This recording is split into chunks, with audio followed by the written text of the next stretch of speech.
Welcome back to another Supercoach video with me, JD. You're joining me for the round 8 score review, and I've just spent the last 45, 50 minutes talking to myself, which is no problem because I'm feeling very positive, very optimistic after the week that's just been had.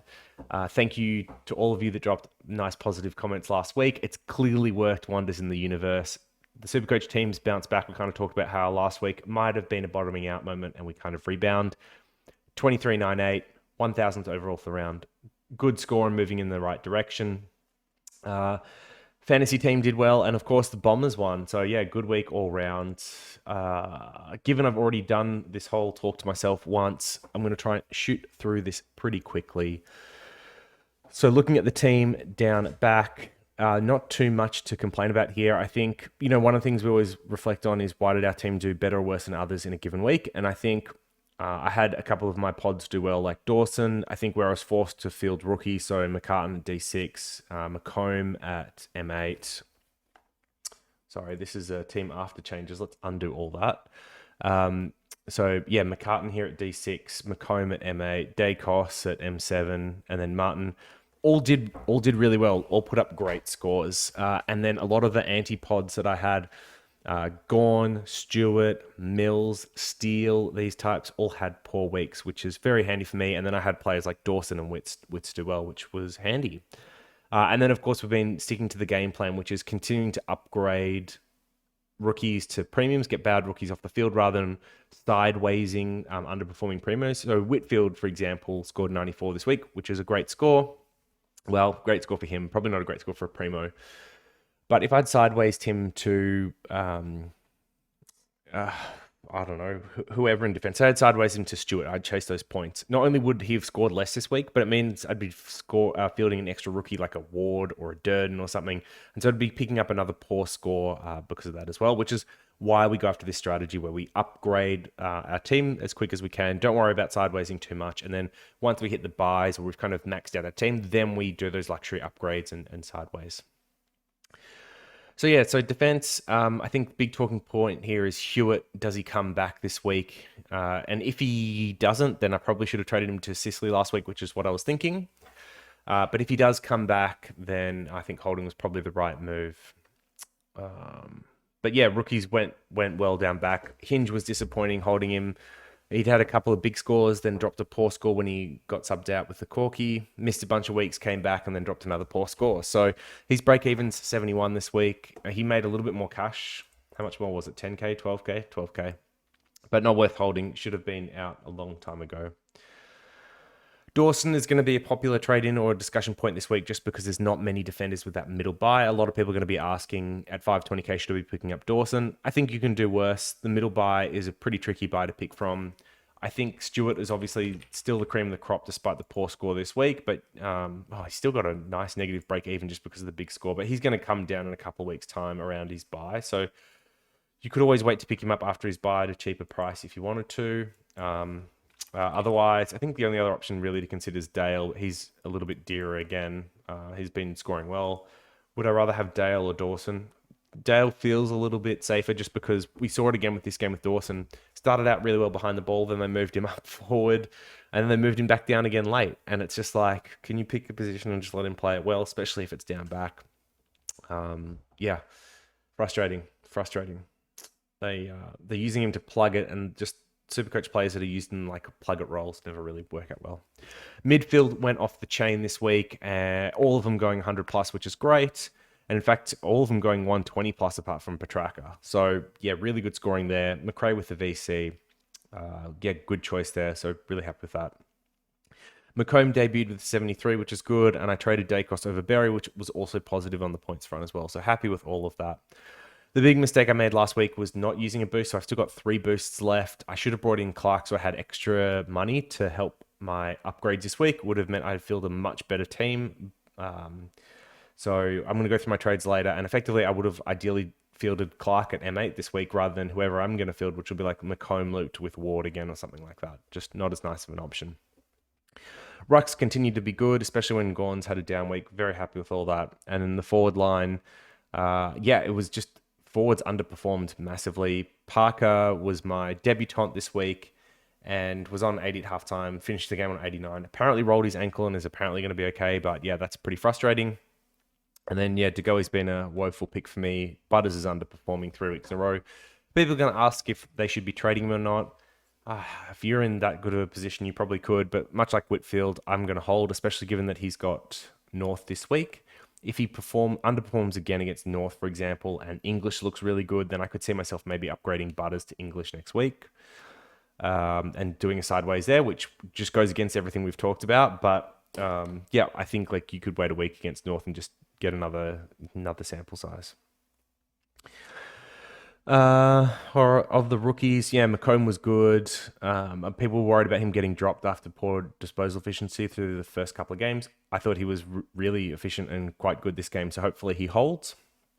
Ward and McDonald continue to be disappointing. And then Durden got a 60, which is good. Maybe Martin's injury means that he's going to play up the ground a little bit more, which would be ideal. Because he can score a little bit better there, but he's reset his break even down to 6, so he can be held for a little bit longer. And then Roses, super disappointing with just the 18, who was on track for his negative 14 break even. He was like, I don't know, still negative at halftime, I'm pretty sure, and just managed to scrape that. Pretty worried because not only does he have a 50 break even, but he's playing Freo, who's basically got the best defense outside of probably Melbourne at the moment, and it's right up there challenging it. So hard to see him scoring well or doing well in that game, which means I think he's possibly a trade target this week.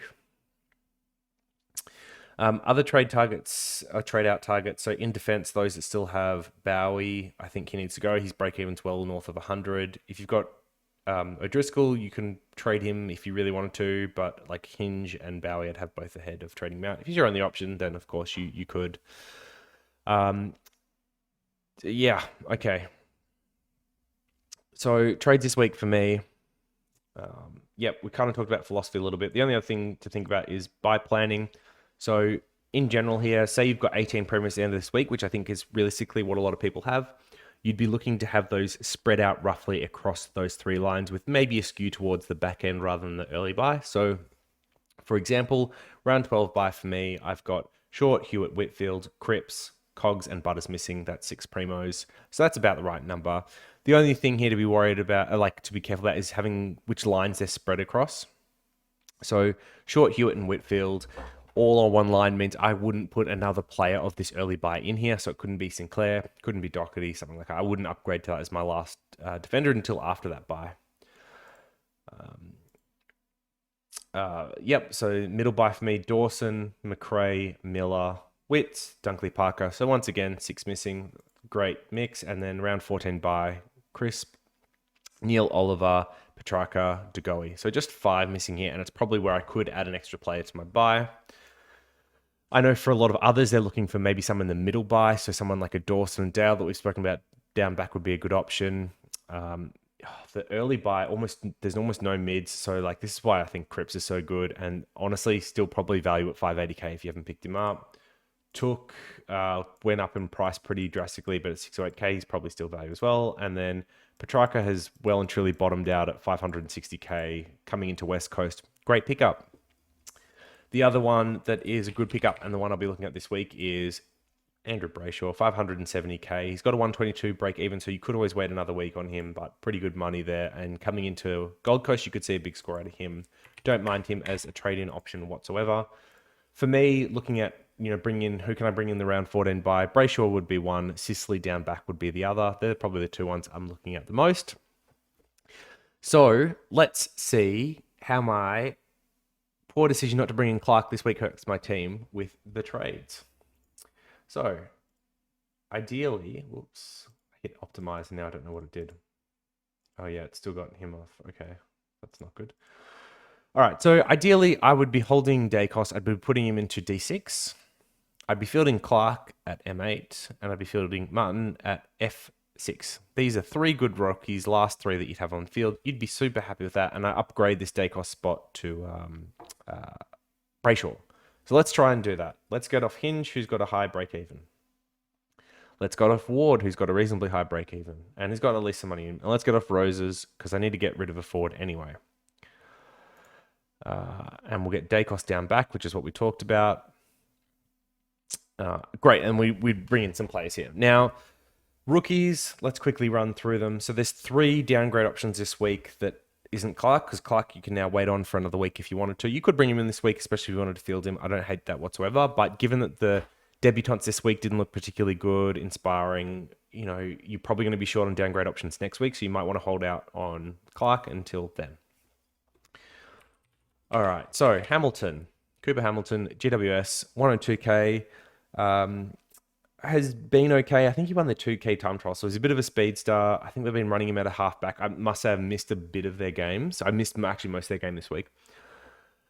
The thing with GWS is they do like to drop rookies after a big loss, and so if he holds this week after a big loss, then that's probably a good sign that he's got reasonable job security and one that will get some more games. Other benefits of Hamilton is 102k, mid-forward DPP, so all those things very positive about him. And he's got like a good role. Carroll, speaking of good roles, Jack Carroll also has a good role at the Blues, but it's a bit hard to know if this role persists because Hewitt's been gone the 2 games that he's been in. So he's been playing some of that inside mid, a little bit of outside mid as well. And given that's Hewitt's primarily role, this worries me about what Carroll's job security is like if Hewitt comes back. And even if he does hold where he plays on the ground after that. So those are 2 worrying things about Jack Carroll. I've got him in my fantasy side if that brings you any confidence in the pick, but I don't know if it should. But yeah, he's at least shown he has good scoring potential, a 77 average over 2 games. This game, he had 0 at quarter time, no touches, nothing zilch, and still managed to get to a 60, but it was a blowout win. So it does show you that, he has got 80s and stuff in him. If he was to play a good role, 20 a quarter could tick on, make a fair bit of money. But yeah, job security and then scoring potential, even if he holds, is a little bit of a worry with Carroll here. And then we did Hamilton. Last one would be Maurice Rioli Jr. So small forward for the Tigers. He's got Rioli in his name, so he's electric, and they use all those same buzzwords like they do for all the Riolis about him. So his first game he scored 92, but it was a blowout win where he junked some goals. This was actually a bit of a blowout win as well, but scored 72 and looked pretty good from all reports as well. So Hawks and Essendon in the next 2, couple of good matchups. You could see Rioli kind of scoring some good points and continuing on with cash generation. What scares me here is the same thing as Roses, Durden, all these other picks is small forwards, just not a consistent or great role in SuperCoach. And it's rare that you get enough money out of these picks, but if he's got good job security, a high negative break even, he's averaging 82, maybe the punt on Rioli is worth it, especially in 2 soft matchups. So let's just say it is. And then let's get Hamilton as well. All right. Now, so what did I press? I think I hit an undo button. Okay. So one other thing to consider as well is that the players I'm looking at trading out, this is really annoying, right? So Ward, these are all late buy rookies. And generally you want to be trading out early buy rookies like Durden, but he's got a low break even, so I can't. And you don't want to be bringing in early buy rookies at the moment. Unfortunately, Maurice has the first buy. Hamilton, first buy. And this is going to hurt a lot of people's structure. So just make sure you're looking at this as you go through it. Now, this is where not downgrading early to Clark last week has hurt me because I can't get in Brayshaw at 543k. I also can't get in Sicily at this price either. This is really bad. If I go players I can afford, is there anyone in this list that actually is interesting that isn't just a coping pick? Copium, as we say. Nope. I don't like any of these players. None of them whatsoever. I mean, Zorko is probably the best one. Is he going to continue playing that mid role? Oh, he's got the last buy. Okay, maybe Zorko isn't terrible. Does that let me field a good team? I'm still fielding a bad M8 rookie, right? Because it's Macomb looped with one of these 2. But okay, this isn't... Okay, maybe I consider Zorko this week.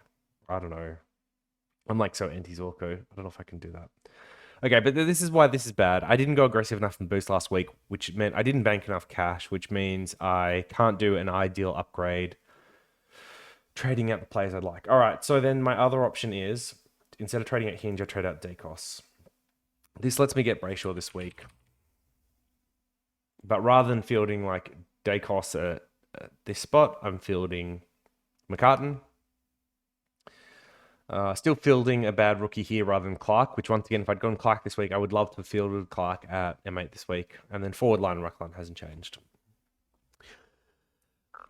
So I think these are my trades this week. Obviously, the other big problem with this is I've now got 4 of the last buy in the midfield, which is what we're talking about, probably trying to avoid to do. The midfield is one spot where you can go 4 rather than 3 just because you've got 8 spots there, the extra bench spot as well, which means, if I had everything else was green dots and just had those 4 out here, I'd still be fielding 21, which is 3 above the 18 best on that you get during the buys. Not the end of the world. Not the end of the world. Like you could handle that. Thinking. So, yeah. I mean, effectively, I'm fielding this week Brayshaw and McCartan or Dacos and Zorko. I think that was the options I looked at. Unless there's a mid option at this price, at the hinge price I could look at, but I don't think there is. It's like 100k extra. Yeah, I don't think there is. All right, so I need to play around with this week. I don't think I want to be sidewaysing butters or anything to make these trades work. Who else worth talking about? Oh, Cameron. Oh, this is the other one I looked at going on last week, Cameron. So let's just complete trades so we can get a team. Even though I might adjust this week. And if you don't follow me on Twitter at Jackson Davey, I suggest you do. This is probably one of those weeks where I'll update late tweets via that. We'll just see how we go. Well, the other really annoying thing about this is that I have to hold hinge with the high break even, which I don't like doing. And I'm probably going to need to trade him out after he loses money next week anyway if I want to keep upgrading. It's bad. It's bad. It's just so bad. Oh, do I really go Zorko just so I can hold Dacos and trade hinge? It's one to think about. Brayshaw's just so good value. So much better value than Sicily. Like, Brayshaw will average 115 and 120. I don't think Sicily's going to average that, and they're the same price. It's just Sicily's, yeah. Could have got him at 450 or 500 or anything too. Could have had Brody in the forward line. The team's doing decently well, given that I've missed out a couple of these really good value picks. All right, so how would we set up this team if this is what we're going with? Yeah, so Stevens would be on. Probably loop like McComb with Rioli or something like that, and then just put the emergency on Hamilton. Hopefully we won't need it in the forward line, and then yeah. Frustrating. Oh, and then captain and vice captain options. So yeah, I mean, basically when looking for captain and vice captains this week, you just look at who's playing North, who's playing West Coast. North's playing Port. I don't think Rosie or Butters or anything like it you're going to consider. West Coast is playing, I was going to say, you could look at Ollie Wines as a cheap option rather than Zorko. This seems pretty risky, though. I was just, connecting dots, right? He's playing Northport. Ollie Wines. He's cheap. He's probably a better fantasy option than he is SuperCoach, right? What's he going? 104, 104, 99 last 3. Yeah. Okay. Not getting excited about that. Sorry, tangent. So you're probably not vice captaining any of the Port options, and then the West Coast game is the last game, so captain options of Oliver and Gorn seem reasonable there.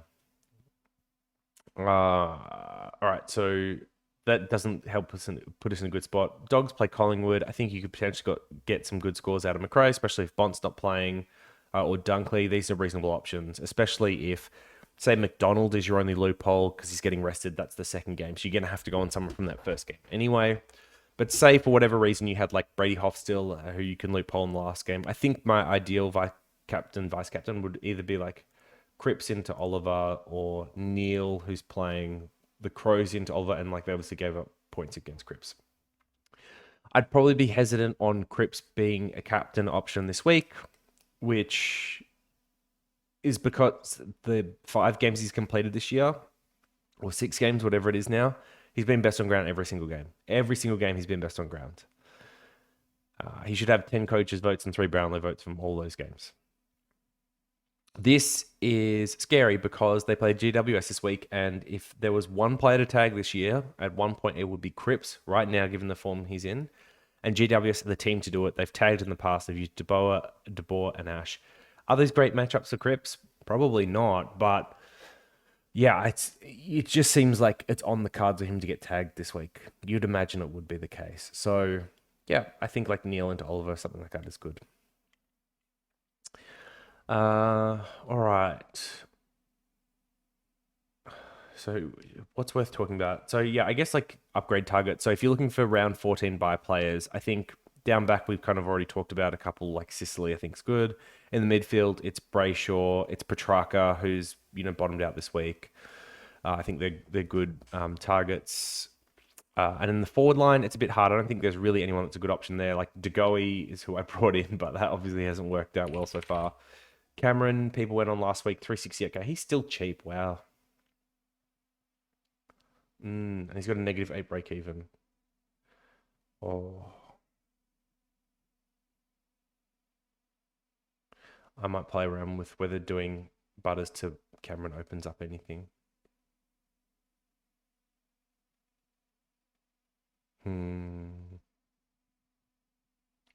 Watch this space. Watch this space. Uh, let's see. Then the middle buy, so that's the round 13 buy. So down back, Dawson, Dale, probably the 2-1. Stewart, I think, is overpriced still. I said that last week. Yeah, so I probably wouldn't be bringing him in. Midfield, Took Miller, still great value if you haven't jumped on him. I don't know who else is in this middle buy that's actually worthwhile getting on at the moment. Oh, McRae, if you didn't have him, he's cheap. Like, yeah, McRae's worth it at 630. And the forward line, so English is coming back. Parker, you can probably still jump on at 535k. I think that's reasonable. Yep. And then in the early buy, I don't know who's like clamoring for options in the early buy. I mean, really, like Cripps in the midfield, still probably the big target. Down back, you've got a ton of options. Like if you don't have Short's probably still good to get at 560. Sinclair's still coming down. I wouldn't jump on him yet. Is Doherty at around a bottom price? Like, I don't know who actually needs more of these plays down back though. Yeah, he's still got a 122 break even, so you could wait on Doherty as well at 562k. Maybe gets down to 550 next week. And the forward line, I mean, none of Cogs and Butters are good options. Actually, like Timmy Taranto is who you look for, but I'd be waiting. And then, midfield, like Steele is the other one who I don't have that's more popular option. So he's now got 175 break even, 637k after a poor score on the weekend. I'll be waiting till after his bye to get him for sure. Yeah. Oh, the only other thing is like, yeah, I really wish I had gone. The D's have West Coast and North, the next two, like two easiest matchups for scoring at the moment. So yeah, I think that's why like Petrarca's a really good round 14 buy option if you don't have them. Just like two super nice matchups. All right, I think that's everything from me this week. I've gone through it really quickly just because I've already had one go at this recording, which has been unfortunate. But yeah, thank you all for joining me for another week. I hope you guys had good weeks too. The positivity brought some good stuff to your life. Keep sending me those good vibes, those quotes. Let me know what you're weighing at, what you're considering. I'll try and weigh and help where I can. If you see anything better for me, I'd love to hear it because I'm struggling a little bit with trades this week. I think I'm going to be playing around probably more than I have in some of the other weeks. But yeah, I look forward to seeing you all in the next one and have a great week. Thanks.